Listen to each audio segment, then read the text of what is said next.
একটু বুঝতে হবে, একটু বুঝতে হবে। এবার কিন্তু দূরত্ব আমাদের অনেক দূরে যাচ্ছে। জিনিসটা কেমন লাগতেছে বলেন? আমাদের চালিয়েছে, হ্যাঁ বিটকয়েনের মাঝখানে আছে কাভার করতে। সাইড থেকে একটু কাভার করেন। ভাই কিন্তু দুঃখজনক আজকেও ইতিমধ্যে আমরা জানতে পারছি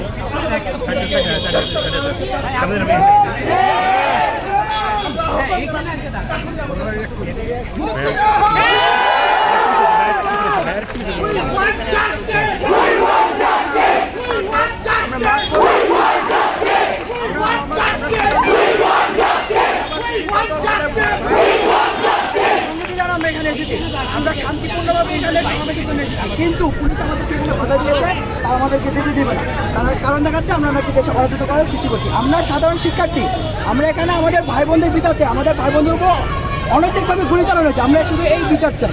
আমাদের ভাই বোনদের আরেকটা গুলি যদি না চলে, সেই জন্য আমরা মার্কস জাস্টিসের জন্য হাইকোর্টের সামনে আমাদের পদযাত্রা চালু করেছিলাম।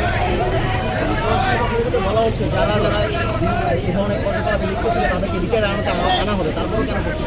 বিচারের আওতায় আনা হবে সেটা শুধু মুখে বলছে, নিশ্চয়তা তো দিতে পারছে না। তারা শুধু মুখে বলে যাচ্ছে। তারা নিশ্চয়তা না দেওয়া পর্যন্ত আমরা মাঠ ছাড়ছি না। আপনাদের গণগ্রেফতার করছে, আমাদেরকে গ্রেপ্তার করছে, তারা অনেকভাবে বিচার। আমরা এইভাবে বিচার চাই। আরেকটা ছাত্রকে যেন গ্রেপ্তার করা না, আরেকটা ছাত্রকে যেন গুলি না করা হয়, আমরা সেই বিচারের জন্য আমরা রাজপথ নেমেছি এবং আমরা এই শেষ না দেখে রাজপথ ছাড়ছি না। আপনি কোনো ধরনের নিরাপত্তাহীনতায় ভুগছেন?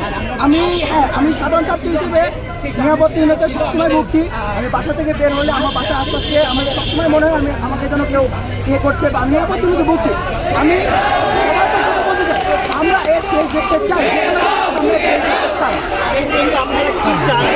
আমরা আমাদের যে মানবতা দাবি ছিল, সেই দাবিগুলো আমরা এই দাবিগুলো আদায়ের জন্য আমি নিচ্ছি না। আপনাদের দুই একটা দাবি কথা একটু বলবেন? আমাদের ন্যায্য দাবিগুলো হচ্ছে প্রধানমন্ত্রীকে ক্ষমা চেতে হবে, প্রধানমন্ত্রীকে সবার সামনে বলতে হবে। কারণ আমাদের